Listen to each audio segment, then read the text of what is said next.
Welcome to the deep dive. Today, our mission really is to unpack the crucial world of ADA website compliance.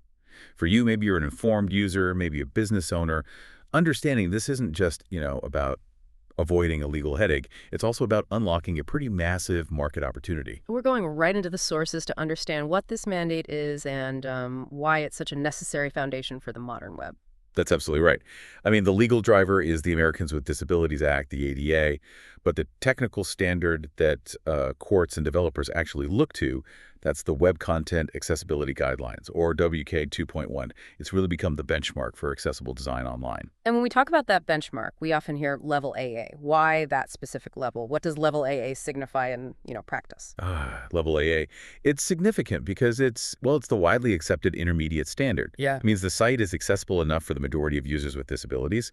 It's the benchmark needed for broad accessibility. And critically, it's the standard that tends to come up in litigation these days. Okay, so let's unpack this standard itself then. WCAG, I hear it's structured around 4 core principles. POU, I think. That's right. POUR. POUR. It basically covers everything required for effective digital interaction for everyone.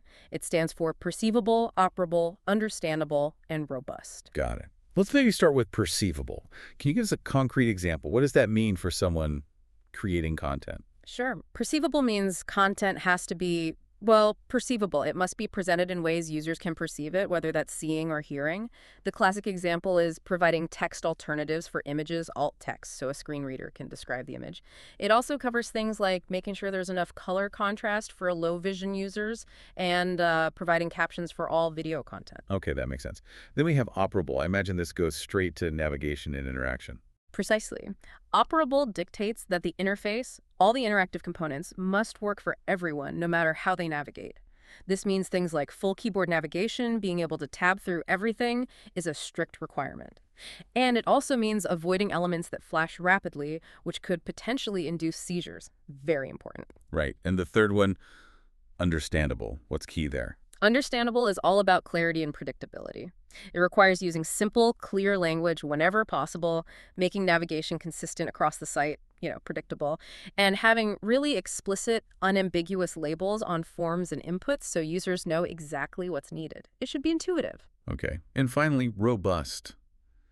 This sounds maybe a bit more technical, like future-proofing. It is, in a way. Robust means the code itself must be clean and standards compliant so that it works reliably with current and future assistive technologies. This means using valid semantic HTML, basically well-structured code, and ensuring strong compatibility with things like screen readers or magnification software. It's about interoperability. So given how specific these POUR standards are, it really brings up enforcement. Who actually needs to comply with these rules? Is it just government websites? No, it's much broader than that. We're mainly talking about 2 groups here. First, Title III entities. These are essentially all public-facing businesses. Think e-commerce sites, healthcare providers, banks, hotels, basically any place of public accommodation operating digitally.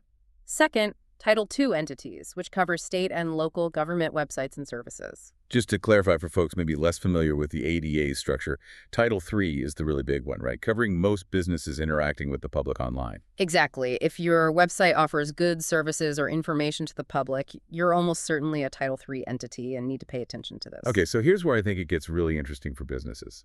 The benefits beyond just avoiding lawsuits. Why should a company actively invest in this? Well, first off, it grants access to a huge market. We're talking over 61 million Americans with disabilities. That's a significant customer base.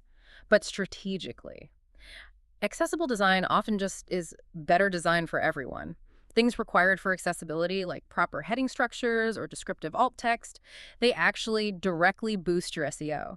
It usually leads to cleaner, more maintainable code too, and significantly enhances your brand's reputation and trustworthiness. It's just good practice. That makes a lot of sense. But I think many organizations hesitate, maybe because of some common misconceptions. What are those aha moments you see when people really start digging into this? Oh, definitely. One of the biggest myths is that these accessibility overlays, those widgets you can add with one line of code, that they somehow guarantee compliance. Wait, those quick fixes aren't reliable? That seems kind of counterintuitive given how they're marketed. Yeah, the reality is they often fall short. They can't always fix underlying code issues and miss many things that require manual human checks against WCAG standards. Another huge myth is that compliance is a one-time project. Check it off the list, done.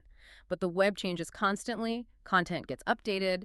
So the reality is compliance requires continuous monitoring and ongoing effort, like regular audits. That need for continuous action really highlights that organizations need a clear path forward. So what are the first actionable steps? How do you start tackling this? It really boils down to two ongoing processes: assessment and implementation. Assessment means using a mix of tools. Automated scanners are helpful, but they're not enough. You need manual testing, expert reviews, and critically, you should involve real users with disabilities in your testing. They'll find things tools miss. And implementation. That means training your staff designers, developers, content creators, and establishing clear accessibility policies, making it part of the culture, not just a fix-it task. And these issues can look really different depending on the sector, can't they? Like for an e-commerce site, it's crucial that the shopping cart and checkout process are fully accessible, usable with a keyboard, screen reader, everything. Whereas for, say, healthcare, making sure patient portals and online forms are completely screen reader friendly is paramount. Exactly.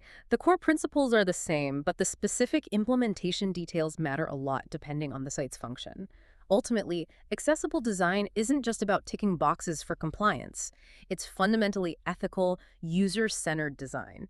It reduces your legal risk, sure, but it also dramatically expands your potential market reach. It's just smart business strategy, really. That's a powerful way to frame it. It's not just a requirement, it's an advantage. So as Yeah. we look ahead, AI tools are getting better at things like generating alt text automatically, maybe, and new standards for AR and VR accessibility are emerging.